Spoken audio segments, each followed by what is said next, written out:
Do I have to press anything down?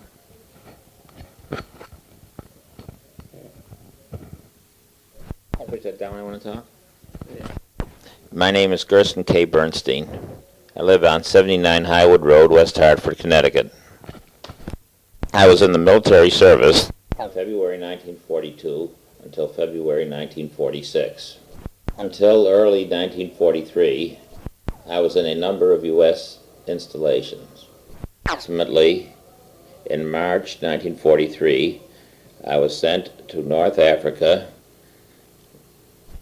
I joined the Atlantic Base Section. After arrival there, it was determined that they had adequate personnel, and it was determined that the latest contingent would be sent over to Constantine, Algeria, to establish the Eastern Base Section. I was assigned to the G1 section. I was a private at the time. When promotions became possible, I was quickly promoted to sergeant, master sergeant, and then given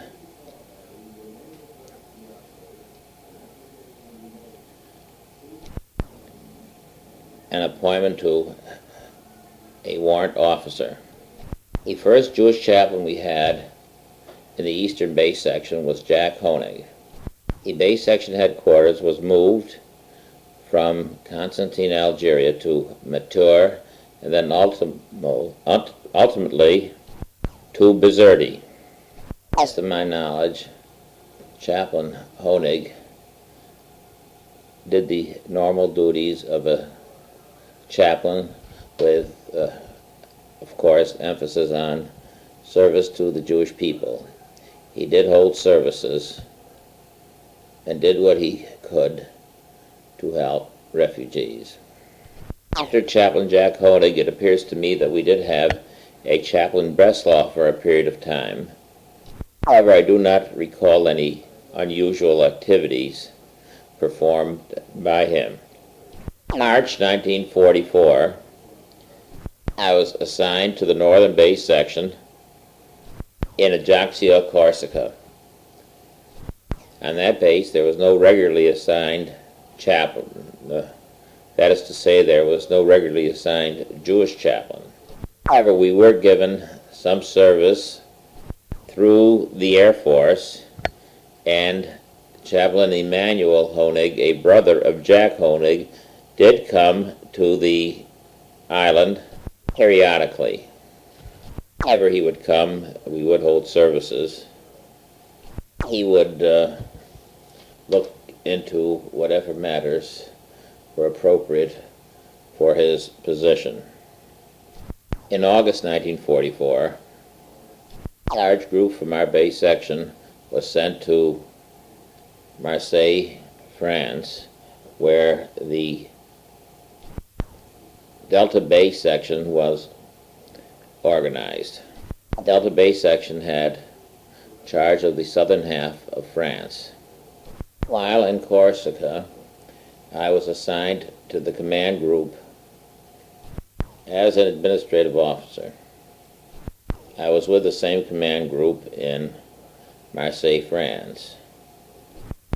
After about 6 months, General Ratte, who was in command of our base section, asked me to accept an appointment as a second lieutenant so that I could become his Secretary General Staff. I ended up with a lovely apartment and was able to have individuals of my selection stay at the apartment with me. Among the 4 tenants of the apartment, I always did have the Jewish chaplain assigned to our base section as one of the apartment dwellers. Paragraph. The first Jewish chaplain sent down to Marseille was Morris Kurtzer. Services were held regularly, and assistance was given where possible to the refugee population of the area. I recall that the Army was a source of matzahs for the Jewish population at Passover time. Morris Kurtzer was later replaced by Abe Hazelcorn. I do not recall the precise date, but would suggest that it was in the spring of 1945. I know definitely that I met the woman who has been my wife for 29 years at Rosh Hashanah services conducted by Rabbi Hazelcorn in Marseille in September 1945. Paragraph. The apartment, which was on Rue Leondier in Marseille, France, was used as a rendezvous point for the shlichim that were operating in that area. The names they used were, of course, assumed. I only recall the name Willie. I understand now that Rabbi Hazelcorn knows the correct names of the shlichim with whom we were in contact during that period. My own role was not a very large one.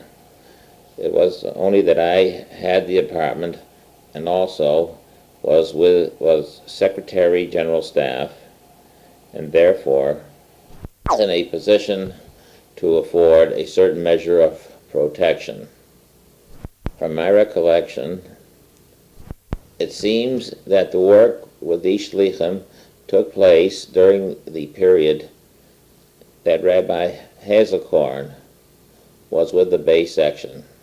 One of the men that worked with us quite a bit was Cy Collar, C-A-L-L-E-R. He now resides in Israel. He was from the United States but had resided in Israel for a number of years before World War II. He was in a kibbutz near the Golan Heights. After World War II started, he went over to Alexandria to enlist and was with the United States Army until after the war, when he went back to Israel and to his kibbutz. I know that there were messages given to the Jewish Brigade, who were, of course, working with the shlichim. Rabbi Hazelcorn worked diligently on all these matters. He was sort of a go-between on passing various informations. I never did know the extent of his own efforts, but I do know that he was intimately involved. Paragraph. I know also that he helped to establish 2 chateaus where Jewish refugee children from all over Europe were gathered, and they were ultimately to be sent to Palestine when available space permitted. In October of 1945, I had arranged a trip for myself and a few others to go to Palestine. We went via Greece and Egypt. I know that we brought messages from Marseille, France to Greece. From Greece we picked up messages to be brought over to the Jewish Agency in Palestine. Our group was only able to stay there a few days because of a general announcement over the radio that any United States troops that were not there on official business had to return to their bases. I remember that we debated as to whether we should ignore the announcement. I finally decided to follow the instructions. Paragraph.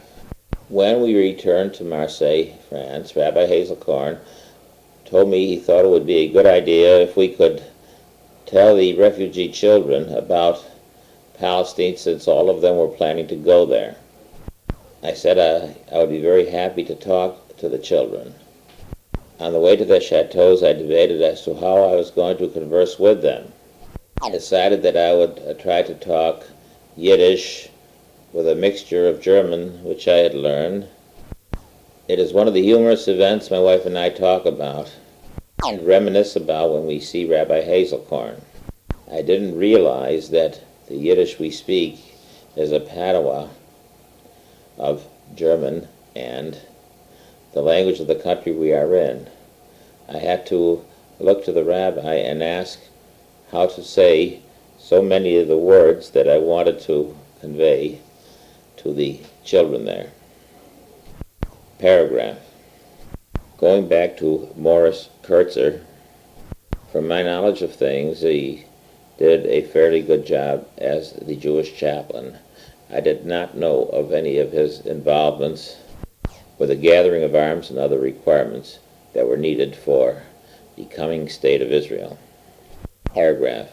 I do know of instances where the Jewish chaplains working with the chief chaplain of the Delta Bay section, Pat Fay, arranged to have certain foodstuffs classified as spoiled so they could be given to certain needy groups, including refugees. Paragraph. I am very sorry that I cannot be more explicit on dates and facts. However, we are talking about events that took place over 30 years ago. Paragraph. I am very sorry that it took so long for me to get this information to you. Unfortunately, I've been on a number of trips and have been otherwise very occupied. Secondly, I did not have a dictating machine, and though it would have been easy for me to get one, whenever I had a few moments available where I could sit down and start dictating, I did not have the machine. I do hope the information I have given you will be of some help, and if I can be of assistance in any other way, please let me know.